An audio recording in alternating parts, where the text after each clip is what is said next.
ওয়ালাইকুম রহমতুল্লাহি ওয়া বারাকাতুহু। এই যে আমাদের হাফেজ মোহাম্মদ সাহাদাত হোসেন ভাই ভাই কিছু গুরুত্বপূর্ণ কৃষকদের কিছু তথ্য দিবে, কিছু কথাবার্তা বলার জন্য মূলত এই ভিডিওতে আসা। তো ভাই কিছু পরামর্শ দিবে, আমরা পরামর্শগুলো শুনবো। যে কৃষককে খুব দামি দামি কিছু কথা বলছে ভাই, আমারে মনে করাই দিচ্ছে। আসলে আমরা আম মানুষ, অনেক কথা বলার মানে মন মানুষের তো তেমন কি অনেক কিছু বলতে যাই, মনে চায় না, ভুলে যায়, সাজায় গুছায় সুন্দরভাবে কথা বলতে পারি না। তো শাহাদাত ভাই আহ, নিজের পরিচয় দিয়ে কৃষকদের সম্বন্ধে দুটো কথা বলবে, আমরা একটু শুনি এই চাষ সম্বন্ধে। ভাই শুরু করেন। সালামু আলাইকুম সম্মানিত ভিউয়ার্স। আমি লতিরাজ চাষ করতেছি প্রায় 2.5 বছর যাবত। রুবেল ভাইয়ের এখান থেকে চারা আইনে আমি চাষের সাথে জড়িত। এখন আমি যে বিষয়টা আর কি সকলকে জানানোর জন্য বলছি যে আমরা যে চাষটাই করি, দেখা গেছে এর আশেপাশে কিন্তু মানুষ বিভিন্ন ধরনের চাষ করে। আমার কচু ক্ষেত্রে আমি চাষ করার পরে চিন্তা ভাবনা করব যে আমি আমার এটার মধ্যে যে সারগুলা ব্যবহার করি, এই সারগুলা যাতে বাহিরে না যায়, এবং বাহিরে অন্য কেউ যদি অন্য কিছু চাষ করে তার যে সারগুলা, এই সারগুলা যাতে বা ওষুধ কীটনাশকগুলা যাতে আমার কচু ক্ষেত্রে না আসে। এই দুইটা জিনিস যদি আমরা সমন্বয় করতে পারি তাহলে দেখা গেছে আমরা সুফল পাবো। আজকে আমি এখানে কচু ক্ষেত আছে, রানিং চলতেছে, আমার ভালো ফলন চলতেছে। পাশে ধান ক্ষেত, এখন ধানের চাষ করতেছে, এখন হাইল ধান লাগাইবে। ধানে অনেকে রিপিট মারে, ঘাস মরার ওষুধ মারবে, ঘাস মরার ওষুধ মারবে, ইউরিয়া সার দিবে, বিভিন্ন ধরনের কীটনাশক দিবে ঘাস মারানোর জন্য, মজানোর জন্য, বা বিভিন্ন ধান লাগানোর পরেও বিভিন্ন ধরনের সার দিবে। এখন এই ধান ক্ষেতের পাশের বাতর আমার কচু ক্ষেত, এ পাশে হলো কচু ক্ষেত, এই পাশে ধান ক্ষেত। এখন যে বাতরটা আছে, যেটাকে আমরা আইল বলি, বাতর বলি, লাইন বলি, এই বাতরটারে আমার খুব সুন্দরভাবে উঁচা কইরা সাইড সুইড লেপা দিতে হইব, যাতে ধান ক্ষেতের পানি, ধান ক্ষেতের কীটনাশকের পানিটা আমার কচু ক্ষেতে না ঢোকে। যদি ইউরিয়ার পানি আমার কচু ক্ষেতে ঢুকে বা ঘাস মরার ওষুধের পানি যদি ধান ক্ষেত্রে শুয়ে আমার ক্ষেতে ঢুকে, তাহলে আমার কচুর ভিতরে মরা দেখা দিব, কচু পচা শুরু করব, বিভিন্ন ধরনের সমস্যা দেখা দিব। তখন আপনারা বলবেন কি যে ভাই লতিরাজ সারা দিছে কিন্তু এখন তো ফলন ভালো না, গাছ দিয়ে নষ্ট হইতেছে। কিন্তু এটা কিন্তু আমাদের দোষে নষ্ট হইতেছে। আমাদের এটা সতর্ক থাকতে হইব। আর এই আমাদের সমস্যা কি, আমাদের বাতরটারে সুন্দর করে উঁচা করে সাইড দিলে পরিষ্কার করে দিমু, এবং মানুষকেও বলবো যে ভাই আমি এনে কচু চাষ করছি, আপনি পাশে ধান লাগাইবেন, আপনি একটু হিসাব করে আপনার সাইড দেওয়া বাতরটারে ঠিক করে দেন, তাহলে সবাই ঠিকঠাক করবো, আপনারা চাষ করে এটা সফল পাবেন, নাহলে কিন্তু ক্ষতিগ্রস্ত হবেন। ভাই আর একটা জিনিস বললে দেন, সেটা হচ্ছে অনেকেই চাষ করে, অনেকেই আইলসামি করে লতি তুলে না, জমি ভরা যে চারা দিয়ে জঙ্গল বানায়, এরপরে আপনার বলে যে ভাই গাছের গ্রোথ ভালো না, জঙ্গল হয়ে গেছে, এইটা সেটা, এই সম্বন্ধে কিছু দুইটা কথা বলেন। এই যে আপনার জমি যেরকম দেখতেছে পরিষ্কার, অনেক পরিষ্কার পরিচ্ছন্ন, একটা চারা নাই, আপনি সব মানে সময় মতো লতি কাটতেছেন, পরিষ্কার রাখতেছেন, এই সম্বন্ধে কিছু দুইটা কথা বলেন, আমরা একটু ক্লিয়ার করি। আমি তো ভাইজান এই কচু লাগাইছি চারার উদ্দেশ্যে না, আমি লাগাইছি আমার লতির ফলনের উদ্দেশ্যে। আমি যদি চারার ইচ্ছা করবো কোন সময়, এটা আমি আপনাদের বলে দিই। আমার ক্ষেত যখন শেষ হয়ে যাব, 1 বছর আমি লতি খাওয়ার পরে শীত আসলে যখন ফলন কমে যাবো, লতিটা আমার শেষের দিকে যাইব, তখন আমি 2 সপ্তাহ ফালায় থুয়ে দেবো, 1 মাস ফালায় থুয়ে দেবো, চারা হইবার লাগে। পরে যে নতুন চারাটা হবে, এই চারাটা আমি আবার আরেকটা ক্ষেত গুছাইয়া আরেকটা ক্ষেতের মধ্যে লাগাই দেবো। আরেকটা কথা বলে দিই, আমি এই ক্ষেত্রে এই বছর চারা লাগাইছি, ফলন হইতেছে। আমি সামনে বছর আর এই ক্ষেত্রে চারা মানে কচু চাষ করবো না, যদিও করি তারপরে কমপক্ষে 3 থেকে 4 মাস গ্যাপ দিয়ে করবো অন্য একটা ফলন কইরা। না হলে কিন্তু এটার ভিতরে এক ধরনের মানে ভাইরাস থাকে বা বিভিন্ন ধরনের ছত্রাকে আক্রমণ করে, লাগাতার এক জমিতে কচু চাষ করা যাবে না।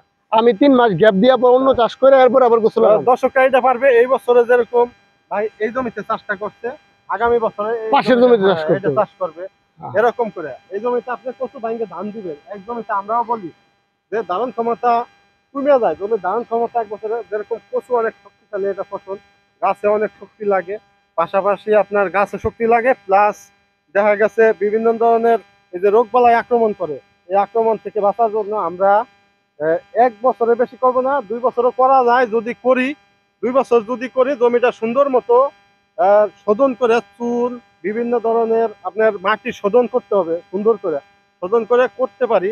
আইস 2 বছর করব, 2 বছরের পরে একদম করব না, 1 বছর কি 2 বছর অন্য ফসল করে পরবর্তীতে আবার করতে পারবো। আমরা সবসময় এরকম নিজেরাও করি, মানুষকেও পরামর্শ দেই। অনেকেই আমাদের এই প্রশ্নটা রাখছেন, ভাই একটা ভালো প্রশ্ন এবং ভালো একটা উত্তর এই যে সাধারণ কৃষকদের উদ্দেশ্যে দিচ্ছে।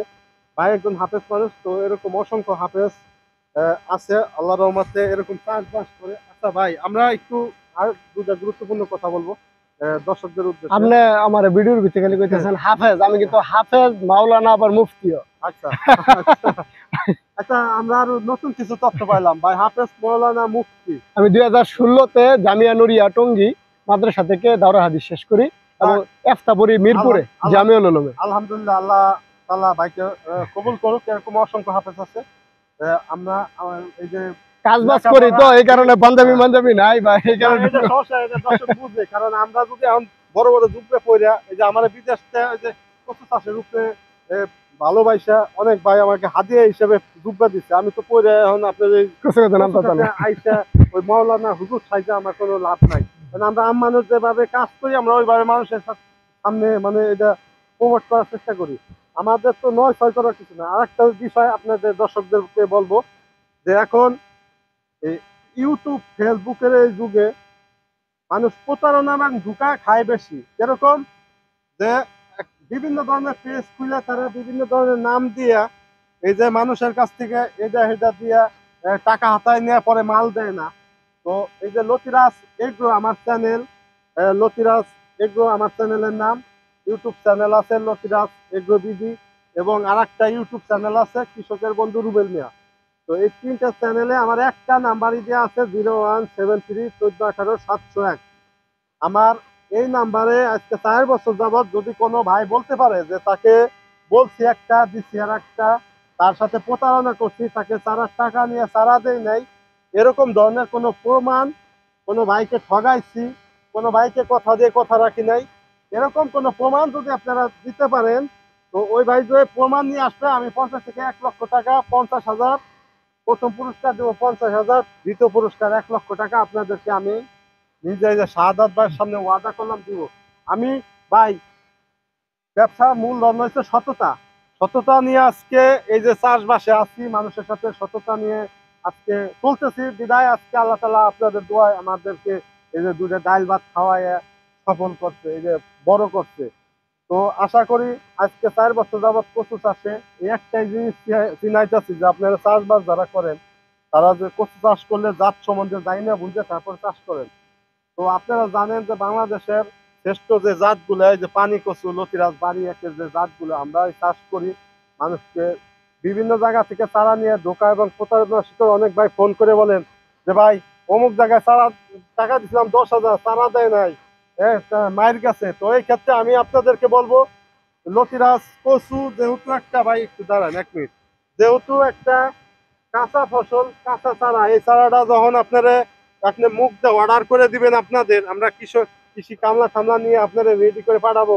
আপনি যখন মালটা না রিসিভ করবেন, তখন ওই মালটা আইনে আমাদের কোনো কিছু করার থাকে না, ওইটা না পারবো ফেলাই দিতে, না পারবো কোনো কাজে লাগাইতে। এই জন্য আপনারা যারা চারা নেবেন আমাদেরকে অর্ধেক টাকা চারা এবং আপনার যে চারা যে মূল্য আসবে অর্ধেক টাকা পেমেন্ট করে দিবেন, বাকিটা আপনারা কুরিয়ারে বুঝে নিয়ে ওই জায়গায় টাকা দিয়ে আপনারা মালটা ছাড়াই নিয়ে যাবেন। আর অনেক ভাই আছেন যে চারা নেন পুরো টাকা কমপ্লিট করে দিয়ে দেন, ওটা আপনাদের বিষয়, ওটা ভিন্ন কথা।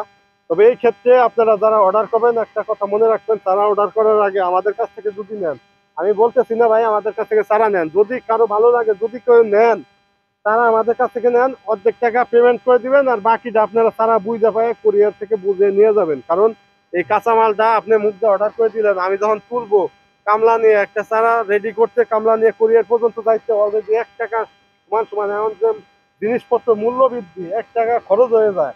তো এই ক্ষেত্রে আপনারা ক্লিয়ার করে দিলাম আপনাদের কাছে, যদি কারো ভালো লাগে চারা নেন, আমাদের অর্ধেক টাকা পেমেন্ট করবেন, আর বাকিটা চারা হাতে পায়ে বুঝে তারপরে নিয়ে যাবেন।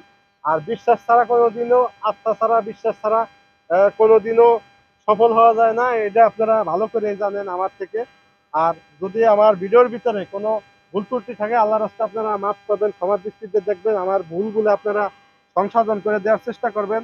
আমরা কেউ এত বেশি বুঝি না, এই যে ভাই একজন হাফেজ মৌলানা, এই যে পরিচয় তো পাইলেনি। যাই হোক, এরকম অসংখ্য ভালোবাসার মানুষ আমার আছে। ভাইয়ের জন্য আমার জন্য দোয়া করবেন। আল্লাহ তাআলা বাকি যে কয়টা দিন এই দুনিয়াতে আছি, হালাল রিজিক এবং হালাল খানা খেয়ে যেন দুনিয়া থেকে বিদায় হইতে পারি। এবং কি 10 জনের কাছে আমার একটা রিকোয়েস্ট দেন, এই যে চাষবাস করি, আপনারা অনেকেই বলেন যে রুবেল ভাই এই চাষবাস করে যে যে লাভ করেন, এই টাকা পয়সা কি করেন? আমার একটা নেশা হয়েছে, ভিডিওর ভিতরে আপনাদের সামনে মানে তুলে ধরলাম।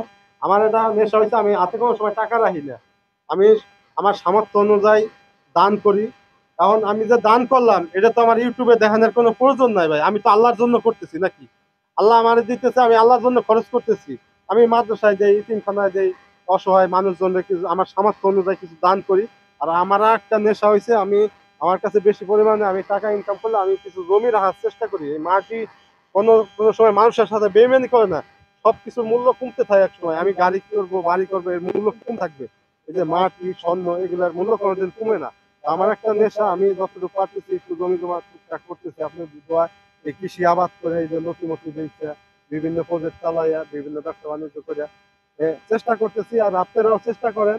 এর পরবর্তীতে আমার জীবন কাহিনী নিয়ে কিছু ভিডিও দেবো। আপনারা যদি আমাদের ভিডিও ভালো লাগে, লাইক করেন, শেয়ার দিয়ে আমাদের সাথে ভিডিওগুলো দেখতে থাকবেন। সবাইকে সালাম জানিয়ে এই পর্যন্ত ভিডিও শেষ করলাম। আসসালামু আলাইকুম ওয়া রাহমাতুল্লাহি ওয়া বারাকাতুহু। সবাইকে।